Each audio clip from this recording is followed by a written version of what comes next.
King David, a man after God's own heart, had fallen into sin. He had committed adultery with Bathsheba and arranged for her husband Uriah to die in battle to cover his deed. But God saw everything. The Lord sent Nathan to confront David. He approached the king with a story. There were two men in a certain town, one rich and the other poor. The rich man had a very large number of sheep and cattle, but the poor man had nothing except one little ewe lamb he had bought. He raised it, and it grew up with him and his children.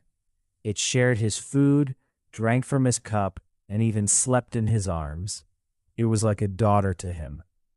Now a traveler came to visit the rich man, but the rich man refused to take one of his own sheep or cattle to prepare a meal for the traveler. Instead, he took the ewe lamb that belonged to the poor man and prepared it for his guest. David listened intently, growing angrier with each word.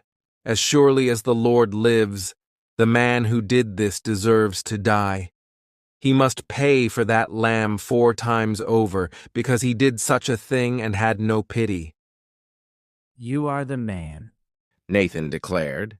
David was stunned into silence. This is what the Lord, the God of Israel, says. I anointed you king over Israel, and I delivered you from the hand of Saul. I gave your master's house to you, and your master's wives into your arms. I gave you all Israel and Judah, and if all this had been too little, I would have given you even more. Why did you despise the word of the Lord by doing what is evil in his eyes? You struck down Uriah the Hittite with the sword and took his wife to be your own.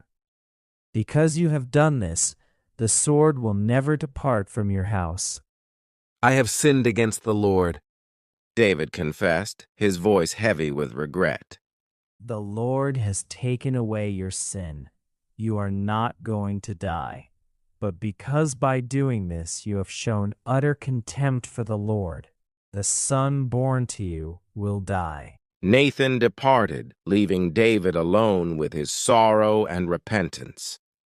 The consequences of his sin had begun.